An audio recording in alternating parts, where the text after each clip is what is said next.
What is up? What is up, everybody? Today is the day. We are here for the Elite 8 Battle for the Crown Axie Infinity Origins Finals. It's your boy, Sweet Feet. Welcomed and assisted as always by my boy OGK. How are we doing this morning, bro?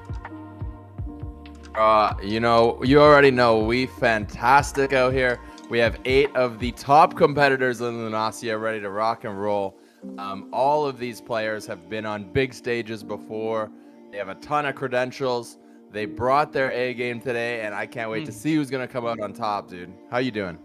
No, dude, absolutely. I'm fan, so by the way? hyped. What This up, is chat? giving me, this is giving me the biggest return to AxieCon vibes that I felt literally since AxieCon. You know, we've had some great tournaments. We always have these really fun seasons where at the end of the season, it just kind of stops, right? Like the action, it's just over. We watch that final era countdown, and then what? And then nothing, right? It felt kind of anticlimactic. Well, we came in. They did what Sky Mavis does, right? They adjusted, they learned, they listened to the community. OGK, if I'm not mistaken, I think you might have been one of the first people I even heard mention a postseason tournament on a Twitter space or something like that. And I just see it. And here we are, that same season, one season later, it gets implemented. And I think that is just a beautiful thing. I think everybody wants it. Everybody needs it. We need this final icing on the cake. These players have already got in their bags for the top 8 placement, as they should, but today they're going at it for an additional 2,000 AXS prize pool here. So a nice little cherry on top, and not only the prize, but to really be able to say, I won the season. I feel like putting your stamp on it in such a way, and like you said, we have quite literally the top 8 ranked players here. Obviously, I got to put the disclaimer out, all right? We're missing one. We're missing one of the top 8s. I don't know if you know him. Goes by 1437, okay? So let's put that little asterisk out there, but no, we got literally the best players in the space in this right now. I'm going to take a dive in here to some of these players. We're going to start off with our 8th ranked leaderboard player, going to be Enrico, coming out of the Philippines, representing YGG with an arena win rate of 67% this season. If you don't know anything about Enrico, we're looking at first place Origins League, third place Buy-In Brawl, third place LSL Guild Rush, leaderboard achievements, top 10. I'm looking at rank number 10, rank number 3, rank number 8 this season, and is literally qualified to every LAN event around. So I'm super hyped to see Enrico. OGK, who else do we have on the board here? So I'm going to take us into the player who finished rank number 7 in the final era, and that is none other than Meat Value from Sura Gaming. Playing out of Argentina, he had an arena win rate in the final era of 67%. A couple of his big achievements that he has on his name. I'm sure most of the people in here are familiar with Meat Value, but first place in the E4E Minors, second place in the MMG Masters League, third place in the Axie Showdown, which is the Brazil LAN. Also has rank 1 from Season 2 Rare Era, also rank 1 Season 6 Epic Era. So ton of credentials. One of my favorite players by a long shot. This is just a giga brain, and basically is qualified to every other LAN event that has ever taken place. So Absolutely. what's up next, bro?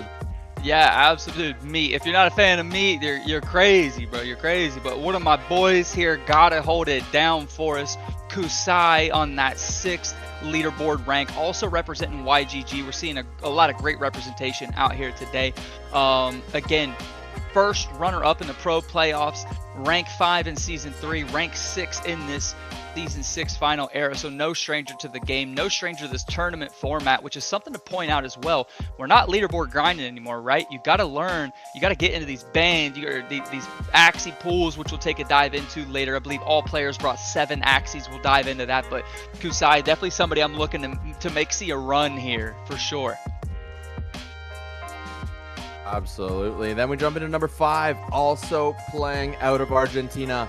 It's going to be Rallo, also from Sura Gaming. Actually, I think you were with me when we actually met them in person, and Mhm. not only are these two amazing players, but they're amazing friends as well. These two push each other, as in Rollo Oof, and Meat man. Value, extremely hard, and they're always in practice matches. They're always theory crafting, trying to figure out how they can come out on top. I would expect Rollo's box to be pretty similar to Meat's, but some of Rollo's achievements include winner of the first Axie TH Bangkok qualifier, also winner of the side event at AxieCon last year in Barcelona. In addition to that, rank 3 in the last season of E2, rank 1 season 5 rare era, and also rank 5 season 6 mystic era. So big streamer, can obviously cast in Spanish and in English. He coaches on the side, he does some advising, he does it all. Take us into number 4, bro. No, absolutely. Huge shout out again to Rollo and me. You already know they're grinding like that. Up next, we've got Trox here, number 4 on the leaderboard, representing CTF out of Paraguay. I love to see this international representation going on everywhere. If you're not familiar with Trox, some things that we've got on the resume here is the top 8 at the LSL Season 4 Guild Rush, as well as top 4 in the Axie Master Cup Finals. And let's see. Oh, no big deal. It's just every season a top 100 player. Is that good? I don't know. You tell me. And then as well, again, coming in at number 4 here in this season, actually finished rank 5 in the Epic era back in Season 3.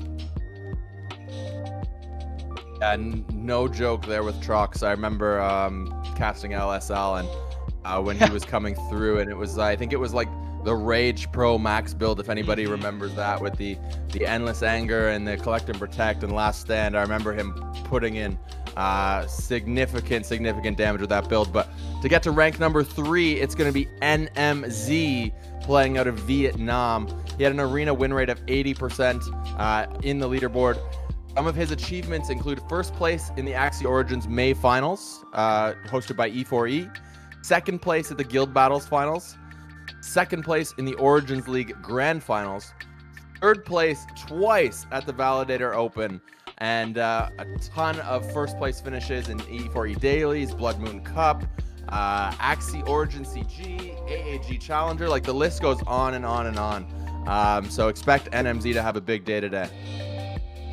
Yeah, absolutely. And getting into our top 2 here, man, Potato Chips coming in at number 2, holding it down for Malaysia. Dude, 61% arena win rate. You know what that tells me? This man got some games in. We didn't see, that high 67s like we even saw at the 7 and 8 position. So that just tells me Potato's here to game.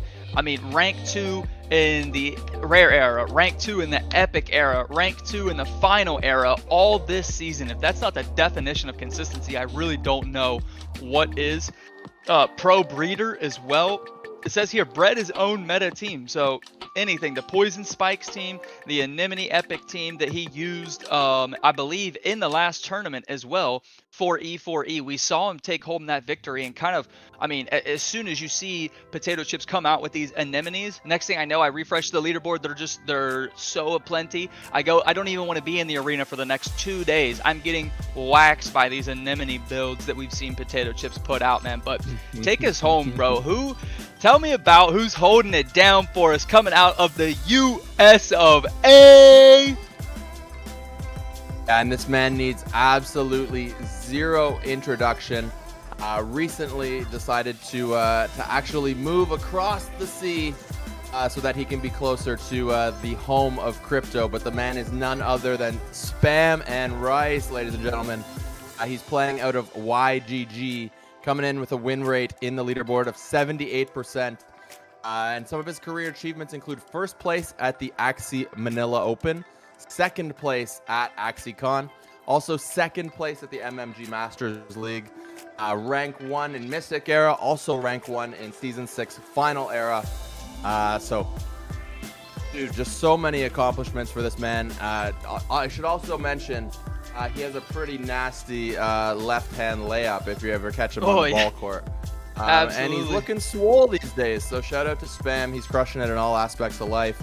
And I'm excited to see what he brings today, because I remember studying his build from Final Era, and it had one of those bleed beasts with the Brutal Claw. He also was running the Feather Descent Bird with just a ton of Feather Daggers, and then he had Sacred Feather on the front line. So obviously just an amazing player, amazing theory crafter, and worth mentioning too, he's been theory crafting with Potato Chips. So considering those two have been working very closely together, it's interesting to see that they've qualified rank 1 and rank 2, and we'll see if they end up in an epic showdown here today. No, absolutely. I'm so hyped. You know, I tuned into Spam's final era countdown stream, and you could just see it all over everybody's face. You could feel the tension in the room, right, as that clock ticks down into locking you into your leaderboard spot. It was so funny. He had a little debate there where he thought he didn't play his 5 energy on that final day. He thought he was going to decay, and we had a panic moment on stream. All was good. This just goes to show you, you know, the stress and like kind of the mental toll that last 24 to 48 hours of any era can really put on these players that are going to the top. But I mean, OGK, we made it, bro. First Elite 8 battle for the crown here. Do we have a look at the bracket, maybe see what all's going on, what action we're going to catch up to. We'll get into some games here just a second. We have, oh my goodness, we're already seeing upsets here. We are going to tune in to these games very, very soon. We see Enrico, the 8 seed, already taking out Spam and Rice. Spam and Rice versus Rollo and Meat Value and Kusai in the lower bracket. OGK, what did we do? Was this us? Was this? There's no way this already had to happen. We didn't curse. Like we didn't even see this bracket. This is a real reaction to with the rest of the chat right here.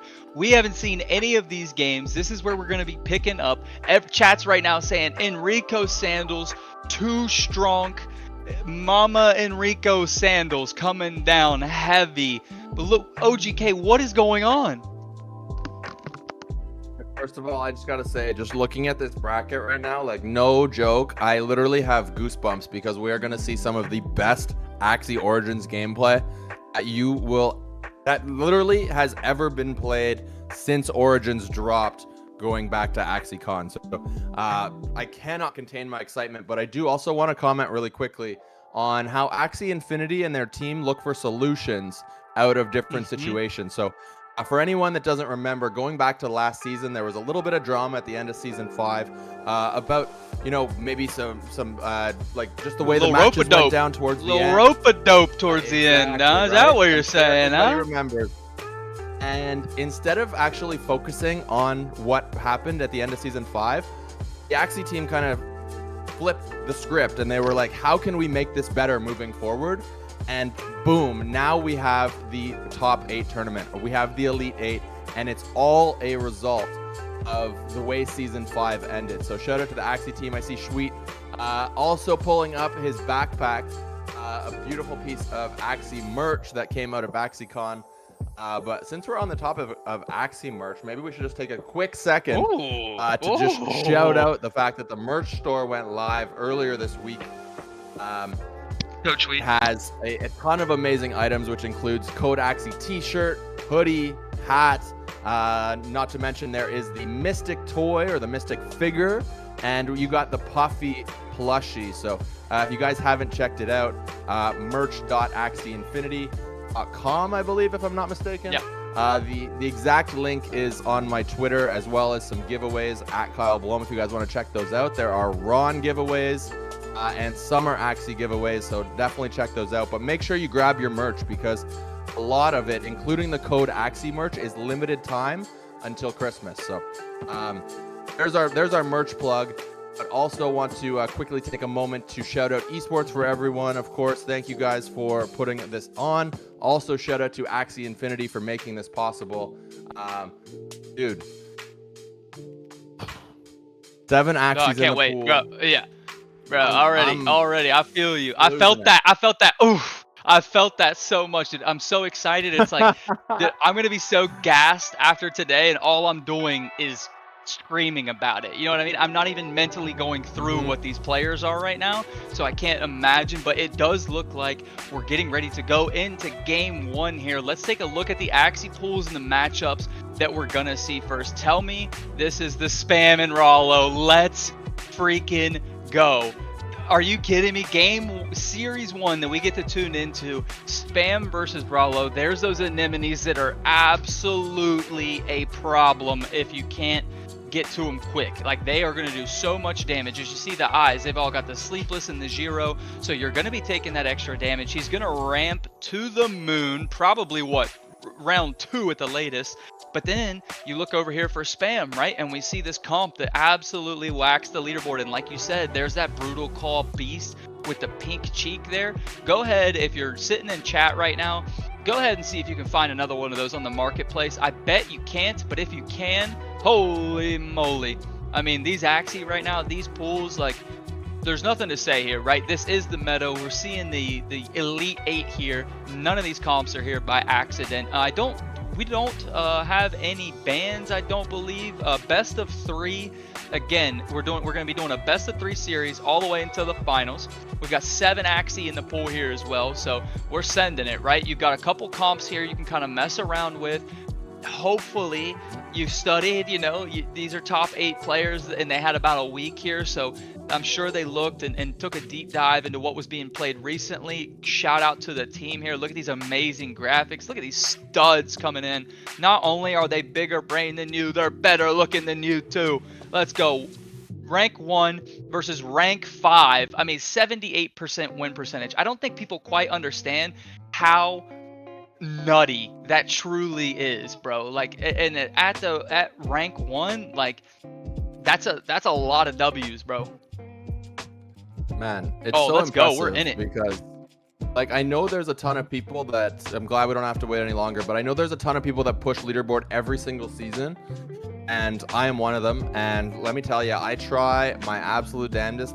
I'm lucky if I make it to like top 200, and then the players that we're watching today are able to do that, but consistently come in like the top 10 players. Like, it's no stranger to see these players ranked this high. So let's not waste any more time. Let's get right into it. We're starting off with AoE on AoE. Both players very similar runes. The only difference is Spam is rocking his Brutal Claw, like I mentioned in the intro. On the flip side, Rollo's rocking Prehistoric Armor, which is going to help against the multi-hits because you do heal 10 HP off every single hit. So look at that. That Tri-Feather damage literally just got nerfed.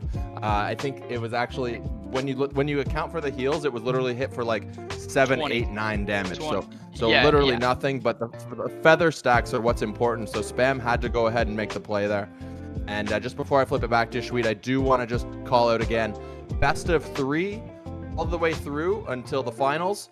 And there are 7 Axie pool, and all of these players qualified from ladder. So just wanted to make sure that everyone that's watching is up to date on the format and what's going on. But here we go, baby. Take it away. We're right back in it. Again, I love this Prehistoric Armor call here by Rollo, knowing these feathers are going to come out. Look at this taunt. He's had taunt applied, I think, this entire game already. A few AoE cards coming out from Spam. Not much you can do about that, but check out these daggers here. 14 and 15, heals for 10 and 10, 16 and 7. So he is increasing the damage. However, he's just still ticking away as well with that Prehistoric Armor. Here comes some damage. All those wing horns coming in. He's still alive. He lived through it all, but the dagger will finally take him down as the Prehistoric Armor exposes the midline here for Rollo. Let's see, and this did, again, so much damage. Look how much damage for free. It did take, obviously, you got to build up those feathers, and you can't just, send these cards without having these feathers. But if you'll see, he's saving the Cupid with the Flamingo Hammer. He wants to apply weak next turn if this frontline Axie even lives. I think that's could be a bit of a bold save there. But I mean, I don't hate it, that's for sure. He's gonna go and try and proc this last stand mech, but look, he's bleeding. Here comes some of the bleed stacks. They become relevant again. Feather Descent coming in. He is gonna heal up a little bit there. Is he gonna be able to proc this while maintaining what he needs? Here comes the pink cheek, shuffles through the deck a little bit. He's got the cloud. No cleanser on that cloud, so he's still gonna bleed. Yeah. Here comes the wing horn. He's gonna go ahead and sack the bird out here. It looks tough. like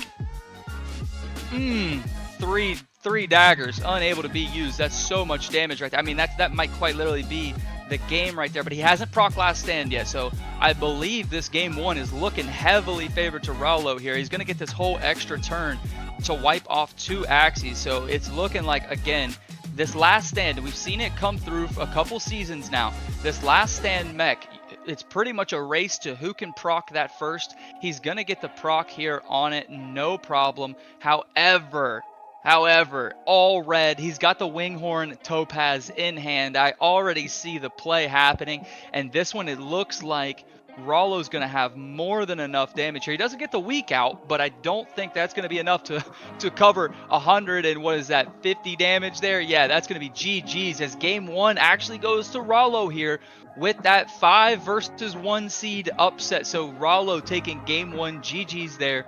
Do you think we're going to see anything switch up? Do you think the Brutal Claw was the play right there? It seems a little bit out of place, right? Just because, you know, you look at a lot of feather comps, and then you look at Rallo's comp, he's building the spikes, he's building the feathers.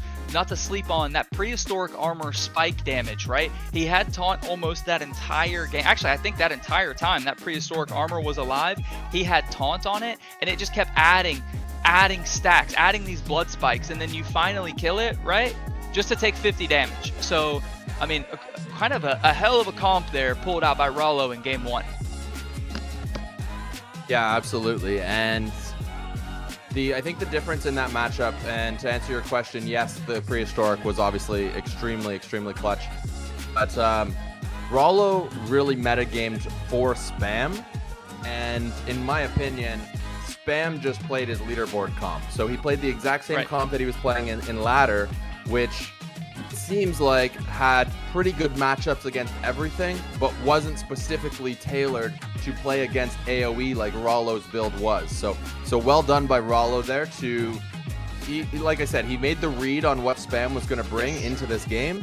He set up his runes and charms properly, and he took the early game 1 W. So great game by both players, but Rallo's up 1-0, and pressure on spam already here. Our rank 1 player goes down 1 game to nothing early, and it's only a best of 3. So it's very important. All of a sudden, it's like, you know, Mystic Era went great, Final Era went great, and now you're in the Elite 8 tournament, and all of a sudden it's just like right off the bat you've been punched in the mouth with a haymaker. And how are you going to respond, right? Like, are you going to be able to make the changes that are necessary and take game number 2? And from speaking with Spam, I remember you were there, Shweet. We were talking to him after AxieCon, and when he was in that series against 1437, he recalls a moment after Theban started to come back in that series, and he had the thought in his mind of like, I should switch up my comp in this series. And then he went on to say that there was so much pressure in that moment that it stopped him from making the change that he knew he needed to make. And ultimately, he went on to lose that series in 5 games. So the only reason that I bring that up is as Spam has kind of got himself into another difficult situation here, I'm wondering if the experience that he's gained from the past is going to allow him to make the necessary changes in this situation to battle back in this series. Agreed. I mean, that, like you said, all I'm thinking about is life experience, right? Like, you cannot get that experience without going through that exact moment. And here, and as you said, Spam, I mean, who better, right? You go from AxieCon finals and all the way to where we're at now, but Rallo doing major damage to this backline last stand here and gets the taunt on the frontline mech. So he's going to be able to save his own backline just a little bit. It looks like a Chubby's available.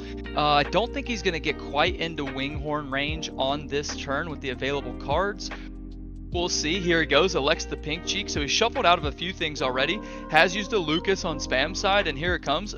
Stacking up these feather damage pretty decently though. He's already up almost to a full set. There it is, that 20 damage, and now you're going to start to see him take it out. Is he going to be able to get the kill here? He will find it on the prehistoric armor. Again, a little less damage there put out by the blood spike, so a nice little start if you're Spam. But again, look at the last stand difference, right? It can really come down to one Axie like that. 100% he goes backline right here and procs and hopes to proc this. Oh, he's actually going to weaken. Okay, there's 2 Does he go for the backline? Yep, he goes for the backline here. Do I see a winghorn play coming hot and heavy? There it is.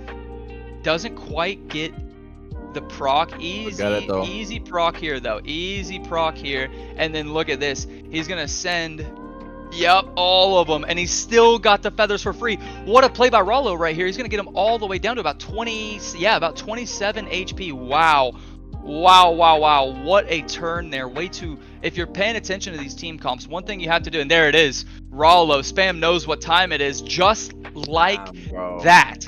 First series of the day. Is that going to be it has to be the biggest upset already of the day. We have Rollo, even though, hey, this is no shade at Rollo. Rollo's OG 1 of 1 here. But if you're looking at leaderboard rankings here, shout out to Rollo for holding it down, getting pushed down to the lower bracket, facing against the #1 player here, Spam and Rice, and going 2-0 moving forward. Like you said, that prehistoric armor felt teched. It felt a little personal right there. It felt like I'm coming at you a little bit. Like, I love that, and I definitely expect to see that Axie make its way back into the arena here when we see more of these birds come out and stuff. A very impressive performance here by Rollo in this opening lower bracket round.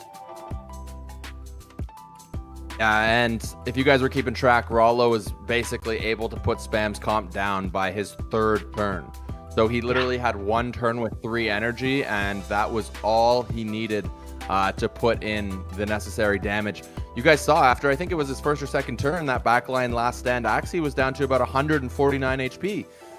So as soon as he started to get the daggers flying, that was all he needed. And Rollo is going to be moving on through the lower bracket. Spam and Rice eliminated already. So we're wasting no time getting underway. And a couple, we'll call it what it is. I mean, like you said, Rollo's an amazing player, but that's an upset. Like, Spam just won Mystic Era, and he just won Final Era. And now he's gone, right? So the first to go. This right here is why this Elite 8 tournament is so important, because if anybody watches sports, the way that I kind of looked at it was like, we always played the regular season, but we never played the playoffs. It was just like, all right, we do the regular season and then it's just over. And that's great, but it was really anticlimactic, and you don't get as much of that pressure as you do in this kind of a scenario. So I'm just, bro, this is one of the best things that Axie Esports has come up with. Infinitely. And absolutely. Dude, it's I'm so happy that it's here, because it's really just going to add another layer to what we already have been building here. And yeah, the sky shout is out real absolutely quick the limit. Yeah, shout out to everybody in chat. We had Jiho slide through here. Jiho, you'll be happy to know the reptiles are still holding it down, bro.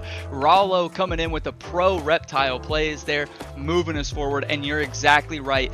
This is why you play the game, right? Nobody talks about LeBron versus Michael Jordan being the greatest regular season players of all time. Nobody cares, right? What's the immediate thing we go to? Jordan never lost the finals. LeBron's been to 100 finals, right? That all happens after the regular season. Like, it is what it is. Great players are made in the postseason. Memories are made in the postseason. So in these playoffs, in these finals, things like that, I am so gassed up. We got to go look at the bracket again. I don't even know who's coming. I don't even know. I think we had like Kusai versus Meat Value. Is that the next game that we're going to see here? Oh my God. So again, a few more. Okay, so we'll catch up to the upper bracket here in just a minute when we tune into those games. But check this out. We had Rollo advance, NMZ upsetting Potato Chips. So almost every matchup across the board right now. Trox did beat Enrico, so that's the 4v8 matchup. That wasn't technically a rank upset there. But you look, now we have Rollo versus Potato Chips. So Rollo is quite literally going to have to just scratch and claw his way through this lower bracket. I mean, at this point, there's nobody left who's a scrub, so it doesn't even matter. But like, dude, I'm trying to focus on Meat Value versus Kusai, and all I can do is look forward. You know what I mean? It's insane. Look at these matchups, bro. This is crazy. It's so stacked. It's so stacked. And shout out to Jiho as well, because I remember when he came up with this in the first time he mentioned it publicly, could have come up in a backroom conversation, but he mentioned it publicly on the Ronin radio, and as soon as he started mentioning it, like everyone who was on stage, the speakers just went wild, because like everyone immediately realized like how amazing of an idea this was, and now this is the first time we actually see it get to come to life. And like you said, bro, like next match, like doesn't matter actually if it's the next match or if we hopped into the top of the bracket, like anywhere we wanted to go in this bracket, like we just have legends, Axie legends all over the place. So absolutely, yeah, shout out to you and the team. I also saw Psych out in the chat earlier today. Appreciate the kind words, and thank you to everybody for being here. If you guys haven't already, please do grab the link, blast it out for us on social media, because we need to let everybody know what's going on in this community. If they don't already know, they're gonna know soon. And Axie is the next Axie. We're going to be the king of the gaming chains. And here we go with some Axie pools for our next series. Meat on the left, Kusai on the right. And Jiho was asking about the reptiles. That reptile that Kusai is running is very similar to the one that Rollo just used to take the W. But what are you looking at here, Sweet, when you take a look at these pools? Well, one thing right off rip, again, the meat value, I know the brain behind this, right? I'm seeing this player who I've watched for, it feels like years at this point, honestly, just constantly adapting, and not only like finding the meta, but creating the meta. I mean, the coverage with these anemone comps, you see the Dawn, the Mech, the Bird shilling out crazy damage. You also see him bringing that Brutal Claw, so that tells me again, he's either he's working with spam, he's paying attention, they're all these players work together, you know what I mean? It doesn't always matter what guild you represent, or everybody's homies. Like, you gotta compete in a healthy way. When you're at the top of the leaderboards, you know what I mean? Like, there's only so many people that meat value can go to for advice. Unfortunately, it's neither you or I, OGK. I hate to break the news to you, but meat value is not coming to us to ask for advice. And as much as that breaks my heart, it is what it is. Like, you'll see it. So we got him here. One thing I noticed, Kusai also electing to bring a little bit of a sustain comp, if I'm not mistaken. Yeah, and look at this beautiful graphic that we have here on screen real quick. Just take a moment to appreciate how the production continues to step up as well. And I also, as much as I want to talk about these two amazing players, I also do want to take a second, because chat, appreciate you as always. All the kind words, we do see them. The spread love movement is alive. Also got to shout out Kind Guild, got to shout out Tribally, all of our fantastic friends and partners. Of course, Axie Infinity for putting this on, Esports for Everyone for helping us with the production and making sure everything runs smooth on the back end. So yeah, as much as I want to focus in on this match, I also want to make sure that everyone that's here realizes how many people are putting in bunch of sweat equity to make this what it is. But here we go, game number 1 between Meat and Kusai, and we got AoE from Meat. It's literally the exact same. Okay, maybe there's one part different than what Rollo just used, but very, very similar. As we mentioned, they do train and test together, so no surprise there.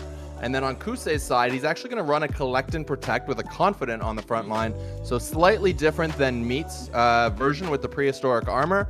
And we'll see, can Kusai's version of this build keep up to Meat's? We already know that Meat's worked because Rollo just took a W with it. Used it, absolutely. Yeah. One thing I'm curious to see is this more defensive build by Meat with that Indian star, right? We had a Tri-Spike for Rollo, which capitalizes on how many spikes you're building up, and with this AoE, with this taunt, with Prehistoric Armor, Lord knows you're going to have plenty of spikes. So, interesting there. We see a little double talk action coming in. I think Kusai might have been expecting to see that Brutal Claw Beast, and with that Confident bug coming out as well. Obviously, it fits the team comp. It's got the early bird for some card draw, Neo to prevent you from doing some stuff if you want. But I love the comps here. I'm very curious to see Here it comes. So here comes the taunt. Look at this draw. It's actually not a bad draw here. He's still got 2 energy. So here comes the shield. So he's going to reflect a little bit here. That reflect value on top of prehistoric armor could be absolutely insane. It always, these matchups come down to that like 50 HP threshold. And look at this. Oh, and he gets all 4. He ambushes. That Trump absolutely hitting the back line. And then flip it on its head, Trump building the wall there with the Indian Star shield. So with the taunt, I mean, what a build. It's so smart. That's so smart. That's why these players are on this stage right now. But like, I mean, I don't think many people would have thought to tech the Trump, right? And when I looked at Trump, I was like, oh, interesting. Like maybe like that's not intentional. And then obviously, of course it's intentional. Like it goes back to Axie when I made a comment about luck, and you're like, dude, like at this point, like these players are so good. This is no luck. Like this is all calculated. And you guys saw exactly why he decided to tech that card in, because now look at the difference on the last stand Axie, and we know how important it is to proc last stand first. So shout out to Meat for bringing the Trump, and it looks like it's paying off early here in game 1. And one thing you'll notice for players who may still be kind of trying to find their way a little bit here in the game is this: a lot of teams want to ramp, right? Check out the energy fragment situation. Look how many cards have been saved already by both of these players. Meat value coming in at 2 total fragments.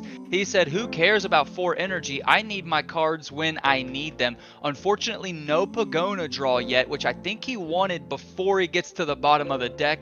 He only had that 1 turn of taunt with the Gecko mask on his Gecko eyes.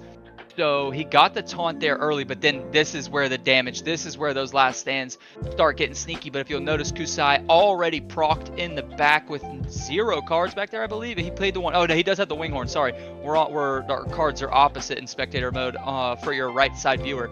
But here comes as much damage as he can physically put out, it looks like. He was trying to get everybody as close to the red as possible. Actually elects to take the Winghorn on his midline and not even use the last stand. Interesting play there. He does proc the last stand, so let's see if he can get through all this. But so, like, it feels like a lot of HP available still for Meat value.